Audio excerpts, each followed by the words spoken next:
tema de la iniciativa de Seúl,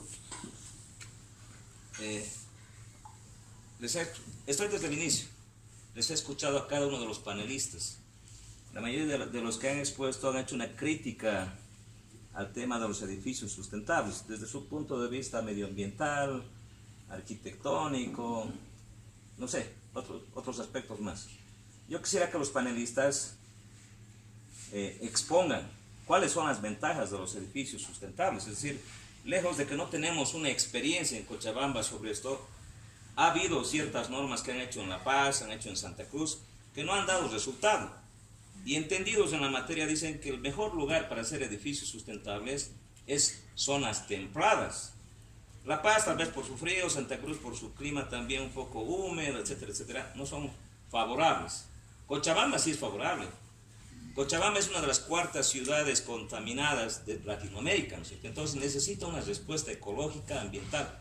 Entonces yo quisiera que ellos digan, lejos de las exposiciones que han hecho, no han considerado muchas cosas que están en el reglamento, que la alcaldía sí ha incluido en el último expositor que ha expuesto. Se está considerando justamente porque son parámetros que estaban insertos ya por inercia dentro del reglamento. Entonces yo quisiera ¿cuál es su visión de ellos? No solamente la crítica a la alcaldía, yo no soy funcionario de la alcaldía, pero ¿cuál es la iniciativa, la propuesta de ellos sobre los edificios sustentables? Algunos panelistas quieren contestar primero.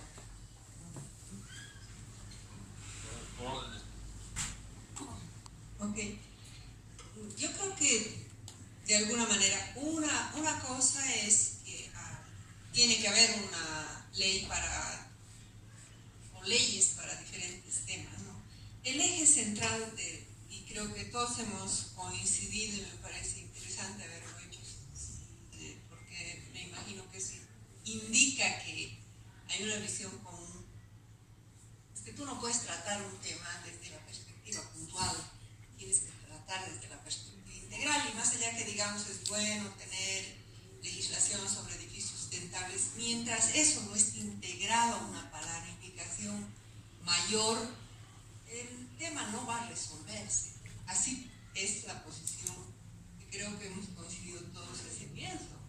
O sea, tal como decía, si este edificio es sustentable y los 50 alrededor no son, ¿cuál es la solución que hemos encontrado para la ciudad?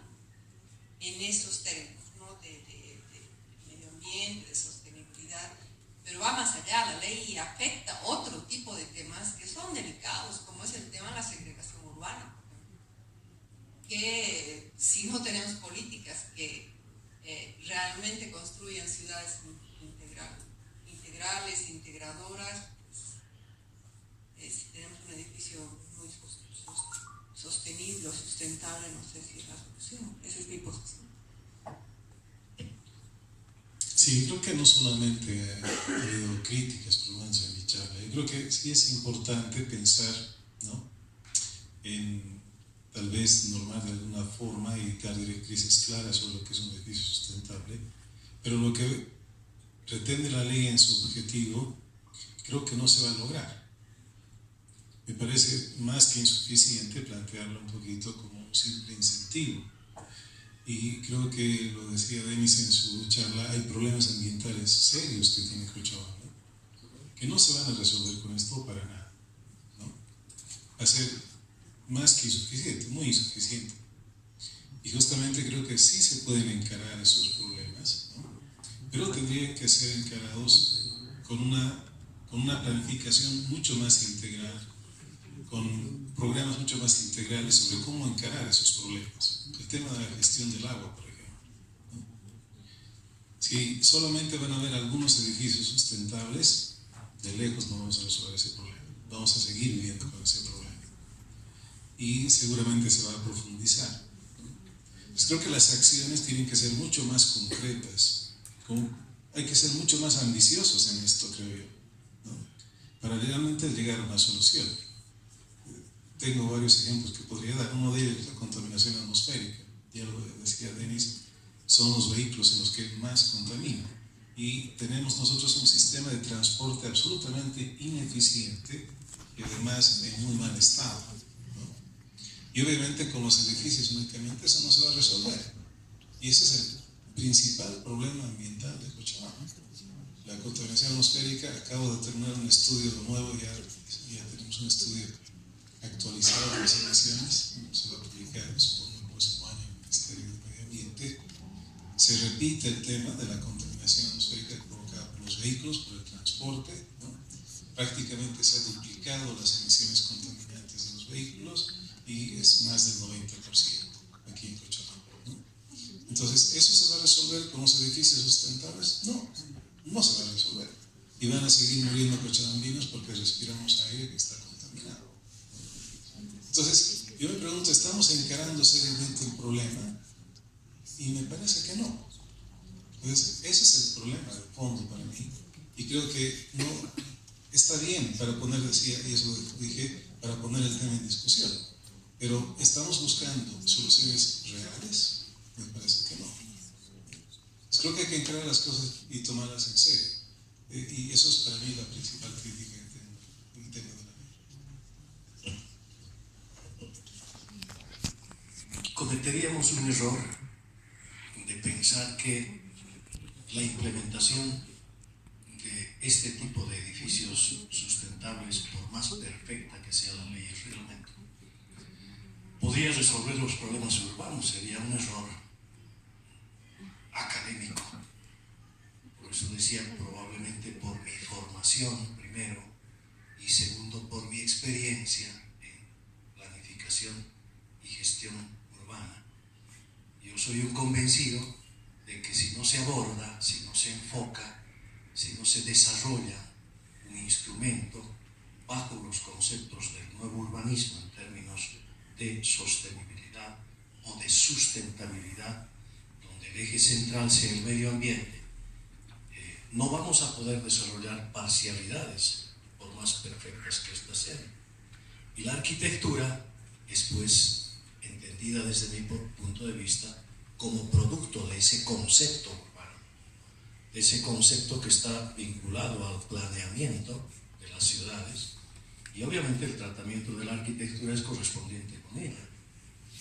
Entonces, yo por lo menos a mis alumnos induzco en ese sentido, porque en los cursos que todavía hago a esta edad, aprendo de que esa es la lógica en países que tienen algunos avances en este tipo. Por ejemplo, en Medellín, por ejemplo, en Santiago de Chile, por ejemplo, para ser más perfectos, en Curitiba, y también probablemente en Bogotá, en América Latina. Esta es la línea sobre la cual se trabaja planeamiento y gestión de las nuevas ciudades con un enfoque absolutamente ambiental. Ni qué decir en algunas ciudades como Barcelona, por ejemplo, o últimamente como Madrid, o yendo un poco más al norte como como Bilbao, por ejemplo, o un poco al sur como Valencia. Entonces, yo recomendaría de que si la SEUR va a ir a una línea de propuesta, sea en ese sentido de manejar el aspecto global que hace a la conformación de las ciudades, a la gestión de las ciudades, no a la administración del urbanismo, sino a la gestión del urbanismo. Podamos terminar en hechos arquitectónicos. Y para terminar, yo decir de que el enfoque del bioclimatismo, por ejemplo, no solamente debe ser aplicado a edificios de 4 pisos adelante, sino también en el diseño y la construcción de viviendas unifamiliares, de viviendas de interés social, de viviendas a los cuales los arquitectos y peor las autoridades no le dan bola, ¿no es verdad? Entonces creo que el enfoque, además de ambiental, tiene que ser altamente social, como decía aquí el arquitecto, con el cual también comparto. Esa es mi opinión. Yo como arquitecto me animaría a decir que la alcaldía nos está engañando con este tipo de ley, porque en Cochabamba deberán haber 8 tal vez interesados en construir un edificio de 35 plantas. Sí, puede haber, ¿no? Hay la intención y la buena intención de construir estos edificios, pero creo que la responsabilidad va de querer repartir en toda la mancha urbana sin que estén dentro de una planificación de centralidad. Si uno visita una ciudad va a ver que este tipo de desarrollos están ligados a centros de desarrollo económico, ¿no? No están dispersos por la ciudad como palos de fósforo, ¿no? Y están ligados a espacio público, ¿no? Están ligados a transporte urbano masivos, limpio, eficiente, sostenible, como le quieran llamar, ¿no? Yo creo que esto se tendría que ver desde esta perspectiva global y no pensar en querer hacer un edificio de 35 plantas o más en un lote de 5.000 metros cuadrados. Es ridículo pensar que la ciudad va a mejorar por la implantación de estos edificios, o sea, nos están engañando. Y yo me atrevo a decir que incluso que es lamentable que los recursos humanos dentro de la alcaldía no tengan la capacidad de poder revisar todas esas experiencias que hay afuera, que están normadas, que son de acceso público, ¿no? Que les habíamos mencionado en la exposición. No hay que inventarse nada, está ahí. Y las experiencias, por ejemplo, en el caso colombiano, de los planes parciales están ahí, ¿no? Yo no sé por qué tratamos de inventar un reglamento, incluso me atrevería a decir esta cuestión de la certificación LED como lo mejor, ¿no? Yo creo que podríamos reinterpretar este tipo de situaciones que ya han sido vividas y experimentadas y aplicarlas a nuestra realidad para poder generar ese desarrollo que muchos de los arquitectos aquí presentes aspiran, pero dentro de una planificación bien ordenada e integral. Bueno, ninguno de los que estamos presentes estamos en contra de los edificios sustentables como tales. En una anterior presentación, en un anterior evento, en la presentación que hicimos, pusimos las principales características de los beneficios de los edificios sustentables. Para el mismo individuo y para la población, para el entorno, los beneficios sustentables, realmente sustentables, tienen muchos beneficios. Ahorran energía y economía para sus propietarios en sus recursos, ahorran agua, generan un microclima, se adaptan al microclima adecuado. No solamente edificios sustentables pueden ser construidos en climas templados, pueden haber edificios sustentables en climas fríos, en climas cálidos. Lo importante es adaptarse al clima local, no ir en contra de él, adaptarse al ecosistema. Ese es un principio de sustentabilidad. Y también generan ecosistemas que permiten la biodiversidad, especies vegetales, animales, todo tipo. Y obviamente una persona que vive en un edificio sustentable tiene una mejor calidad de vida por todos estos elementos, mejoran y además cumple una función educativa para las personas, tiene muchos beneficios y genera una buena imagen comercial y todo. Pero el problema, con este evento en particular y las exposiciones que hemos realizado, nosotros estamos haciendo fuerte hincapié en observar esta normativa, porque como decía el doctor Luján, lamentablemente con todas las buenas intenciones que tiene, no va a lograr cumplir su objetivo, porque tal como está planteada con todas las observaciones y datos que hemos ido dando, los edificios sustentables en Cochabamba van a ser 1, 2, 3, que ni siquiera van a quizás lograr cubrir todos los requisitos que se están pidiendo, o lo van a hacer como puedan para cumplir y tener la certificación, y van a ser como manchitas, cuando el resto va a estar en la línea de la insostenibilidad y del derroche y de los problemas. Entonces tenemos que cambiar, dar la vuelta a la imagen, al enfoque, a la moneda, para plantearnos la manera de construir la mayor parte de nuestras casas y edificios ahorita como cochabambinos es insostenible.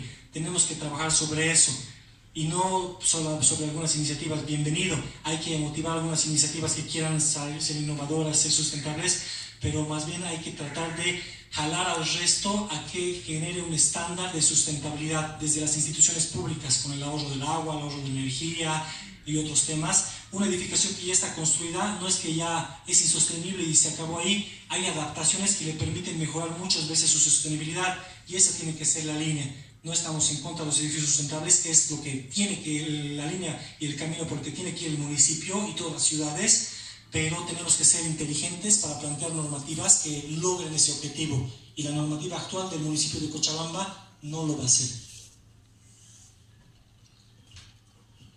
Bueno, para aportar el tema, se habla mucho de lo que son los ejemplos de otros países, pero desde hace 20 años, cuando se habla de ejemplos de otros países, hace 20 años se hablaba de países desarrollados y de primer mundo, Japón, Estados Unidos, Europa, y la gente decía, pero es que ellos tienen plata, ellos son una sociedad educada, aquí no, decían, Latinoamérica no, pero ahora estamos viendo cómo nuestros vecinos latinoamericanos, países en vías de desarrollo, lo están haciendo. Entonces, mucho falta también lo que es la voluntad para hacerlo y verdaderamente sustentables, porque hay otra palabra que no se ha mencionado aquí, digamos, es la mitigación. Una cosa es sustentabilidad y otra cosa es mitigar lo que ya se está contaminando. Personalmente me parece más una norma de mitigación en vez de que sea sustentable. ¿Alguna otra pregunta?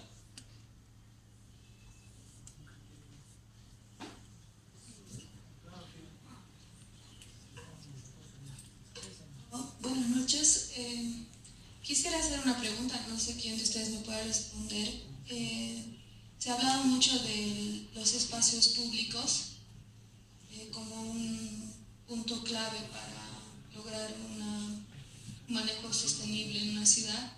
Quería saber si hay estudios de la valoración de este espacio público que se ha hecho en la misma población de Cochabamba, ¿no? ¿Cuál es la visión que tiene nuestra gente de los espacios públicos? No sé cómo afectaría su economía si se buscaran centralidades, ¿no? Los aspectos de identidad también, cómo juegan. Me parece que conocer esta visión de la población ayudaría también de repente a los gestores a plantear, hacer una planificación más adecuada. Quería saber si pueden ampliarme en este aspecto.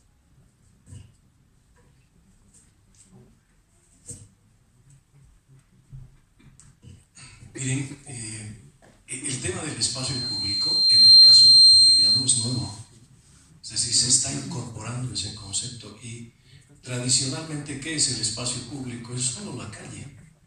En cambio, hoy día, desde el punto de vista teórico, desde el punto de vista conceptual, desde el punto de vista empírico, y perdón que lo diga de nuevo, en otras experiencias, en países cercanos acá, se ha llegado a pensar de tal manera en la ciudadanía que es ella la generadora y la demandante de espacio público, de nuevo espacio público, pero no en superficie, sino fundamentalmente en calidad.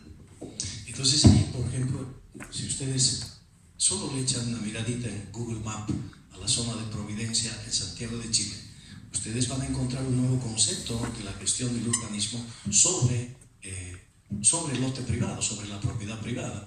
Entonces, se diseña y se habilita espacio público, espacio privado de uso público, pero exquisito, ¿sí? Es decir, hay edificación de mediana y alta densidad, pero está combinado con la generación de espacio privado de uso público.